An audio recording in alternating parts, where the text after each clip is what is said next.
నమస్తే, నేను మీ కుప్ప పద్మిని. ఇన్నాళ్ళు మీ సపోర్ట్ ని నాకు అందిస్తూ, మీ ప్రేమని నాకు అందిస్తున్న ప్రతి ఒక్కరికి కృతజ్ఞతలు. ఇప్పుడు చూడబోతున్న ఈ వీడియో కూడా ఖచ్చితంగా మీకు ఉపయోగపడుతుంది. లైక్, షేర్ అండ్ సబ్స్క్రైబ్ చేసి మీ ఇష్టాన్ని అలాగే మీ సపోర్ట్ ని నాకు అందించండి. అలాగే ఈ వీడియో పట్ల మీ అభిప్రాయాన్ని కమెంట్ సెక్షన్ లో కమెంట్ చేసి నాకు తెలియజేయండి. నమస్తే, వెల్కమ్ టు అవర్ ఛానల్. నేను కుప్ప పద్మిని. ప్రస్తుతంతో పాటు ప్రముఖ ఆధ్యాత్మికవేత్త, ప్రముఖ ఆస్ట్రాలజర్ అండ్ న్యూమరాలజిస్ట్ శ్రీమతి తనిష్క గారు మనతో పాటు ఉన్నారు. మాట్లాడదాం. మేడం నమస్తే. మేడం నమస్తే అమ్మా. మేడం, తన పేరు నాగరాజ్. లైవ్ లో మీ చేత జాతకం చెప్పించుకోవడానికి ఇక్కడికి రావటం జరిగింది. ఒకసారి చెప్తారా మేడం? తప్పకుండా అమ్మా. డేట్ ఆఫ్ బర్త్ చెప్పండి.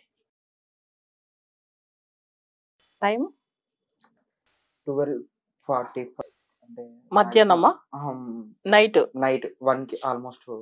అప్పుడు మనం వచ్చి డేట్ మారుతుందేమో. అంటే 24th నైట్ అయినా లేకపోతే 24th అంటే 23rd నైట్ 24 ఓకే. ఎక్కడ ప్లేస్ ఆఫ్ బర్త్? ప్లేస్ వచ్చేసి ఏ డిస్ట్రిక్ట్ వస్తుంది? జైతల్ డిస్ట్రిక్ట్ వస్తుంది.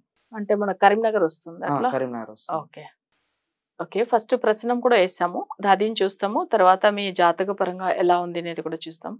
యాక్చువల్గా మీది వచ్చి ఉత్తరాషాఢ నక్షత్రము, మకర రాశి. బట్ లాస్ట్ ఒక 2.5 years గానే మీకు మేజర్గా ఫైనాన్షియల్ ఇష్యూ ఉంది. ఎందుకంటే ఏళ్ళ శని, బట్ ఎక్కడ వెళ్ళినా కానీ జాబ్ స్టెబిలిటీ లేదు ఒకటి.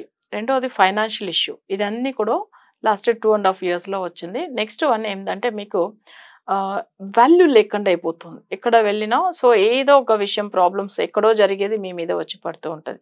అంటే ఇవి వచ్చి శని వల్ల. సో ఇప్పుడు మేజర్గా లాస్ట్ 1 year పైన, అంటే 1.5 yearలో ఎక్కువ ఫ్యామిలీలో గొడవలు, ఫైనాన్షియల్ది ప్రాబ్లము. అసలు ఏ ఒక్క మాట అన్నా దాని ఇంట్లో ఉండే వాళ్ళు తప్ప అర్థం చేసుకోవడం, ఇంట్లోంచి బయట ఉండడమే బెస్ట్, కొన్ని అట్లా కూడా థింక్ చేస్తూ ఉంటారు. అంటే ఆఫీస్కి వచ్చేది బెస్ట్, ఇంట్లో ఉండేదానికంటే.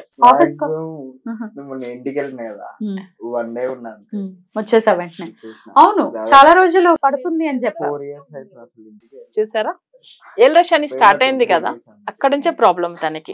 యాక్చువల్గా మకర రాశికి ఏళ్ళ శని స్టార్ట్ అయ్యి అసలు అందులో ఒక 3 years, ఇప్పుడు 1.5 అంటే 4.5 years దగ్గర సేమ్ అది కరెక్టే తనకి. ఎందుకంటే తనకి ఫ్యామిలీలో ఉండేదానికంటే బయట ఉంటేనే ప్రశాంతంగా ఉంది అని వాళ్ళ సొంత ఊరికి కూడా వెళ్ళడం ఇష్టం ఉండదు. అయితే ఇక్కడ ఎందుకంటే ఏళ్ళ శని అనేటప్పుడు జాతకంలో మనం వచ్చి ఎప్పుడు జన్మ శని, తర్వాత వచ్చి పాద శని, నెక్స్ట్ కుటుంబ శని, ఇవి 3 కలిపిదా ఏళ్ళ శని అని చెప్తాం. సో అప్పుడు రాశికి ముందుగా రాశిలో వచ్చిన ఒక 2.5, జన్మ రాశిలో ఒక 2.5, తర్వాత వచ్చేది 2.5 అట్లా. బట్ ఇప్పుడు లాస్ట్ 2.5లో జరుగుతుంది అనమాట. ఎందుకంటే ఇప్పుడు 2nd house ఉన్నాడు శని. బట్ అది కాకుండా ఇప్పుడు నడిచిన దశ కూడా ఏంది అనేది చూస్తాం తనకి. ఎందుకంటే తన చక్రంలో ఏళ్ళ శని ఉన్నప్పుడు ఉన్న ఘోరం కష్టాలు ఎప్పుడు రాదని చెప్తూ ఉంటారు. శని అంటేనే అందరూ భయపడతారు. సో ఇప్పుడు దశ కూడా తనకి ఏంటంటే 2017లోంచి తనకు వచ్చి రాహు దశ. అది కూడా ఏంటంటే ఇప్పుడు 2022 నవంబర్ నుంచి శని అంతర్దశ కూడా ఉండింది. సో అప్పుడు ఏంది, రాహు దశ ఒకటి మేజర్ ప్రాబ్లం ఉంటుంది జనరల్గానే, అందులో శని అంతర్దశ. అంటే శని అనేటప్పుడు ఏళ్ళ శని ప్లస్ ఇక్కడ అంటే గోచార శని జరుగుతుంది, అంతర్దశ శని. బట్ ఇక్కడ రాహు అనేటప్పుడు చూడండి, తనకు 6th లో ఉన్నాడు. ఎప్పుడైనా కానీ 6th లో ఉన్న రాహు మాక్సిమం మంచి చేస్తుంది, అంటే కొంతమందికి ప్రాబ్లమ్స్ ఇస్తుంది. ఈయనకు వచ్చి ఇక్కడ వాళ్ళ మదర్ హెల్త్, ఈయన హెల్త్, తర్వాత అప్పులు. సో నెక్స్ట్ వచ్చి రిలేషన్స్, అస్సలు ఎవరిని నమ్మరు తను. రిలేటివ్స్ ఎవ్వరు కూడా మంచోళ్ళు కాదు, తనకి అందరూ అన్యాయం చేస్తారు, అట్లనే ఉంది ఇక్కడ. సో ఇక్కడ వాళ్ళ రిలేటివ్స్ వల్ల కూడా సమస్యలు ఎక్కువ ఉంది. తర్వాత తన చక్రం ప్రకారం చూసామంటే ఒక ఏదైనా ఒకరి దగ్గర ఇప్పుడు డబ్బులు తీసుకున్నారు, తను వెంటనే ఇవ్వలేకుండా పోతారు, మళ్ళీ ఏదో ఒక అప్పులు. సో ఇలా వస్తూనే ఉంటది ఈ దశలో. జనరల్ గా వచ్చిన డబ్బులు అంటే అప్పటికప్పుడే ఖర్చు కూడా అయిపోతాయి తనకు, అసలు డబ్బులు సేవింగ్స్ అనేది లేదు ఇప్పుడు. సో అది కాకుండా ఏంటంటే ఇవన్నీ కూడా ఇప్పుడు నడుచున్న ఈ రాహు దశలో జరుగుతున్న విషయము. ఇందులో ఏంటంటే కొంచెం ఎప్పుడైనా అన్ని ఓకే, తను ఏ విషయం భయపడరు, మేజర్ హెల్త్ విషయం భయపడుతూ ఉంటారు తను. సో అదొక విషయం అయితే ఇక్కడ తన చక్రంలో కనిపిస్తుంది. నెక్స్ట్ ఇందులో ఏంటంటే తనకు వచ్చి కుజుడు, యాక్చువల్గా ఉద్యోగ కారకుడు కుజుడు, ఆయన వచ్చి ఏమవుతుందంటే 4th లో ఉన్నాడు, అంటే దోషంగా ఉన్నాడు. ఈయన కూడా ఏంటంటే జాబ్ విషయంలో కానీ తనకు వచ్చి స్టేబుల్గా లేదు. తనకు కూడా చెప్పాలంటే రెగ్యులర్ ఇన్కమ్ సోర్స్ లేదు. కొన్ని రోజులు చేస్తారు, కొన్ని రోజులు ఒట్టిగా కూర్చుంటారు, మళ్ళీ కొన్ని రోజులు ఇలాదా ఉంటుంది, కానీ తనకు రెగ్యులర్ ఇన్కమ్ సోర్స్ అయితే ఇక్కడ కనిపించలేదు. సో ఇంత ముందుకు కూడా వేరెక్కడో జాబ్ చేసి ఉంటారు, కొన్ని రోజులు అసలు ఒట్టిగానే ఉంటారు, మళ్ళీ జాబ్, మళ్ళీ ఇట్లా గ్యాప్ ఇస్తుంది, అసలు టైం వస్తూ ఉంటుంది. సో ఇక్కడ ఏంటంటే 10th house రెగ్యులర్ ఇన్కమ్ గురించి ఉండేది, బట్ అదైతే జాతక పరంగా తనకు సరిగా లేదు. సరే, నెక్స్ట్ తన చక్రంలో ఈ ఏళ్ళ శని స్టార్ట్ అయింది చూడండి. అంటే మకర రాశికి యాక్చువల్గా ధనుర్రాశిలో శని ఉన్నప్పట్లోంచే తనకు ప్రాబ్లం ఉంది. కానీ ఆ జన్మ శని వచ్చినప్పుడు కొంచెం ఆరోగ్య సమస్యలు వచ్చింది, కొంచెం మానసిక బాధలు అన్నీ వచ్చింది. ఈ లాస్ట్ 1.5 year లో ఎంత అసలు డబ్బులే చేతిలో నిలవట్లేదు. డబ్బుల గురించి ఇంటికి వెళ్ళినప్పుడు కూడా వేరే విషయంలో ఇంట్లో మాట్లాడుతున్న డబ్బుల విషయంలోనే గొడవలు వస్తూ ఉంటది. సో అది ఇప్పుడు జరుగుతుంది లాస్ట్ ఒక 1.5 year గా తనకైతే. కరెక్టా? కరెక్టా? కరెక్ట్. ఓకే. నువ్వు ఇట్లా తిందామని ఇట్లా కూర్చున్నావు అనుకో, దాని స్టార్ట్ అప్పులు మాత్రమే. అప్పుల గురించి అప్పుల గురించి అసలు అదే అప్పుల విషయం ఇక్కడ మెయిన్ అప్పులదా మీ జాతక పరంగా.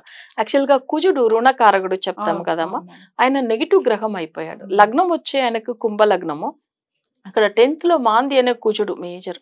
సో అదిదా ఆయనకు వచ్చే అప్పులకు సంబంధించిన విషయము. అయితే సెకండ్ మన దశ కూడా చూస్తాం. దశలో తనకి ఏం సమస్య అంటే రాహు దశ. రాహు అప్పులకు సంబంధించిన 6th house లోనే ఉన్నాడు. అందుకే అప్పులు ఫస్ట్ స్టార్టింగ్ లోనే అప్పుల విషయం చెప్పాను మీకు నేను కదా. సో ఇక్కడ అప్పులు మేజరు. తర్వాత తన రిలేటివ్స్ వల్ల అంత ఏం మంచి లేదు.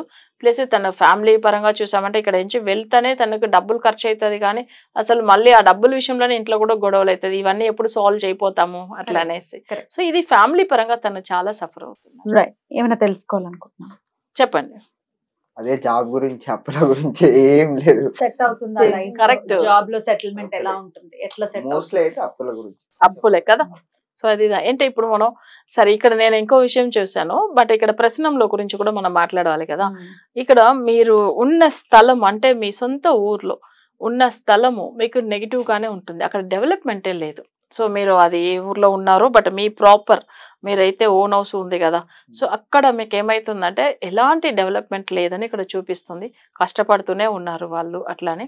సో అక్కడ ఏంటంటే మీకు ఉన్న స్థలం ఏదైనా నెగిటివ్ పవర్లో ఉండొచ్చు. నెగిటివ్ పవర్ అంటే ఇప్పుడు ఆ స్థలం వచ్చి వాస్తు సరిగా లేకుండా ఉండొచ్చు, లేదంటే ఆ స్థలంలో ఏదైనా నెగిటివ్ పవర్ ఉండొచ్చు. సో ఇదిదా మేజర్.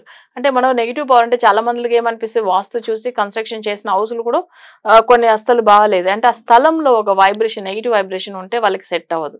సేమ్ మీకు కూడా ఏంటంటే ఇక్కడ ఆల్రెడీ ఉన్న హౌస్ చాలా రోజులుగా అదే ఇంట్లోదా ఉంటున్నారు వాళ్ళు, బట్ అది ఏం మంచిగా లేదు, వాళ్ళకి డెవలప్మెంట్ లేకుండా అయిపోయింది. సరే, ఇప్పుడు మనం ఇంకో విషయం మీరు ట్రై చేస్తున్నారు కొన్ని, మీరు ఎట్లనే ఈ అప్పుల విషయంలోంచి బయటపడాలని. కానీ ఎంత ఇప్పుడు మీకు ఒకటి చూడండి, మీకు ఒక 1 lakh మీకు ఒకవేళ శాలరీ వస్తుంది, కానీ మీకు అప్పులు దానికంటే ఎక్కువ ఉంటాయి. మంత్లీ కమిట్మెంట్ మీకు 1.5 lakh ఉంటాయి, మళ్ళీ ఆ 50కి మళ్ళీ ఇంకొకరి దగ్గర అప్పు తీయవలసింది ఉంటుంది. అంటే చిన్న ఎగ్జాంపుల్ మీకు చెప్తున్నాను. సో అలాదా మీకు జరుగుతుంది ప్రెసెంట్ అయితే. బయటపడడం ఎట్లా? ఇప్పుడు రుణకారకుడు కుజుడు అని చెప్పాం కదా, ఆ కుజుడికి సంబంధించింది మనం చూడాలి. ఫస్ట్ కుజుడే ఇక్కడ మాంది గ్రహం అయ్యాడు. మాందికి ఒక సెపరేట్ మీకు రెమెడీ ఉంటుంది అని చెప్పాను నేను, ఎందుకంటే అది కొన్ని మన వశీకరణ పూజల వల్లదా అవుతుందని. అది కాకుండా తన జాతక పరంగా ఇప్పుడు నడుస్తున్న దశ రాహు దశ, అప్పుడు సర్ప దోషం ఉంటుంది. అంటే రాహు కూడా 6th లోదా ఉన్నాడు, దానికి సంబంధించిన రెమెడీ తప్పకుండా ఫాలో కావాలి. అది కాకుండా తను వేరే జెమ్ స్టోన్ కూడా ఏమన్నా పెట్టుకోవడానికి అవుతుందా అనేది కూడా చూస్తాము. కానీ మాంది కుజుడు అయినప్పుడు తప్పకుండా రెమెడీ ఫాలో అయిన తర్వాత ఈ జెమ్ స్టోన్ పెట్టుకోవచ్చు. మీరు పుట్టిన నక్షత్రం వచ్చి ఇక్కడ వచ్చి ఉత్తరాషాఢ నక్షత్రము, మకర రాశిలో పుట్టారు. కానీ జాతక పరంగా ఏంటంటే సూర్యుడు నక్షత్రము. బట్ ఇక్కడ మీకు లగ్నం వచ్చి కుంభ లగ్నం అయినప్పుడు మీరు వచ్చి డైమండ్ పెట్టుకోవచ్చు, అంటే శుక్రుడు సంబంధించింది. ఒకవేళ డైమండ్ పెట్టుకోవడానికి కాకపోతే మనం సబ్ స్టోన్ ఉంటాయి కదా, అంటే మనకు ఒకవేళ ఏంటంటే అసలు సెమీ ప్రీమియర్ స్టోన్ అంటే మనకి ఏంటంటే ఇది వచ్చి మన జిర్గాన్ అట్లా అంటారు, వైట్ జిర్గాన్ అంటే డైమండ్ తర్వాత ఇది మన మామూలుగా పెట్టుకోవాలంటే అట్లా పెట్టేసుకోవచ్చు. అది కూడా ఏంటంటే డైమండ్ అంటే కొంచెం కాస్ట్ ఎక్కువ ఉంటుంది. సో మన ఇది వచ్చి సిల్వర్లో కూడా పెట్టుకోవచ్చు, జిర్గాన్ స్టోన్ ఒకటి పెట్టుకోవచ్చము. నెక్స్ట్ వచ్చి ఏంటంటే మీరు ఇది సూర్యుడి నక్షత్రంలో పుట్టారు, రూబీ పెట్టుకోవచ్చు, అంటే కెంపు కూడా పెట్టుకోవచ్చు. ఇవి రెండుని మీరు మేజర్గా ఈ 2 స్టోన్లు పెడితే సో జెమ్ స్టోన్ పరంగా చాలా బాగుంటుంది. నెక్స్ట్ వచ్చి ఏంటంటే మీకు ధనకారకుడు గురు అస్తమించి ఉన్నాడు. సో దానికి సంబంధించింది అంటే గురువు అనేటప్పుడు గురువుకి ఆదిదేవత దత్తాత్రేయుడు స్వామి, తర్వాత అయ్యప్ప స్వామి కూడా గురువుదా. నెక్స్ట్ వచ్చి సుబ్రహ్మణ్య స్వామి, కృష్ణుడు గురు పవర్లో ఉండేవాళ్ళు. అంటే ఇప్పుడు గురు అంటే నార్మల్గా గ్రహంలో, బట్ ఆయనకు అధిదేవతలు ఎవరైతే ఉన్నారో వాళ్ళు మొక్కినా కూడా మీకు ఫైనాన్షియల్ గా బాగుంటుంది, ఫ్యామిలీ పరంగానే మంచిగా ఉంటుంది. ఓకేనా? సో గురువు ఆరాధన ప్రత్యేకించి చేయాలి. అలాగే ఎట్లాంటి అంటే ఇప్పుడు కుజుండి బలోపేతం చేసుకోవటం ఎట్లానే కస్టమైజ్డ్ రెమెడీస్ ఏవైతే ఉన్నాయో అవి తప్పకుండా మనం చూసుకొని చేయాలి. నేను ఏంటంటే మీకు కుజుడు వచ్చి ఇక్కడ మాంది గ్రహం అయ్యాడు. ఎప్పుడైనా చూడండి చాలా మందికి మాంది గ్రహం కుజుడు అయినప్పుడు ఎక్కువ రుణ బాధల్లోనే ఉంటారు. వాళ్ళు ఎంత మంచిగా బిజినెస్ చేసి ఒక పెద్ద లెవెల్కి వెళ్ళినా మళ్ళీ ఏదో ఒక రకంగా లాస్ అయిపోతారు. మళ్ళీ ఆ అప్పులు ఎక్కువ అవుతూ ఉంటుంది. సో అట్లనే జాతకంలో ఇక్కడ కుజుడిదా ఆయనకు బాగాలేదు. ఈ రుణకారకుడు కుజుడు మాంది గ్రహం అయిన దానివల్ల నార్మల్ రెమెడీ సెట్ అవ్వదు. సో మాందికి వశీకరణం చేస్తే మంచి రిజల్ట్ ఉంటుంది. అదర్ దాన్ దట్ లైఫ్ అంతా ఎలా ఉంటుంది మేడం? ఫ్యూచర్ ఇప్పుడు చూడండి తనకు వచ్చి ఏంటంటే దశ వచ్చి రాహు దశ. బట్ రాహు వచ్చి తనకు 6th లో ఉంది అని చెప్పాను. తర్వాత రాబోయే దశ వచ్చి గురు. బట్ గురు కూడా ఏంటంటే 3rd house లో అస్తమించి ఉన్నాడు. అది వచ్చి యాక్చువల్గా ఏంటంటే గురు దశ ఇప్పుడు కాదు, 2035 తర్వాత వస్తుంది, ఇప్పుడు కాదు. బట్ ఆ గురు దశలో మేజరు మ్యారేజ్ విషయంది అంటే అది ఫ్యూచర్లో రాపోతుంది. బట్ ఆ టైమింగ్లో ఫైనాన్షియల్ది ఇది కూడా సమస్య ఉంది. ఎందుకంటే గురు శత్రువు అయిన గురు అస్తమించి ఉన్నాడు మీకు 3rd house లో. అప్పుడు అది ఫ్యూచర్లో మనం చూడాలి. అంటే ఇప్పుడు మనం చూసుకోవాల్సిన విషయం 2035 వరకు సర్పదోషం సంబంధించిన రెమెడీదా ఫాలో కావాలి. రాహు దశ జరుగుతుంది. ఇది ఏళ్ళ శని. ఈ రెండు మేజర్గా ఏంటంటే బేసిక్ ఏళ్ళ శని ఉంది కదా ఇప్పుడు తనకు గోచార రీతిగా ఇది వరకు చూసుకోవాలి. రైట్ మేడం, చాలా చక్కగా వివరించారు. ఎట్లా అనిపించింది? కరెక్ట్ గా చెప్పారా? రైట్, రెమెడీస్ కూడా ఇస్తారు, అవి డెఫినెట్ గా ఫాలో చెయ్యి, డెఫినెట్ గా ఫ్యూచర్ బాగుంటుంది. అంటే ఆయన అప్పులు ఉన్నది మనకు తెలియదు, జాతకంలో చూసి చెప్తున్నా. ఎగ్జాక్ట్, బట్ రెమెడీస్ తో డెఫినెట్ గా బయటపడిపోవడం అనేది సాధ్యపడుతుంది. Thank you so much. Thank you so much madam. నమస్తే.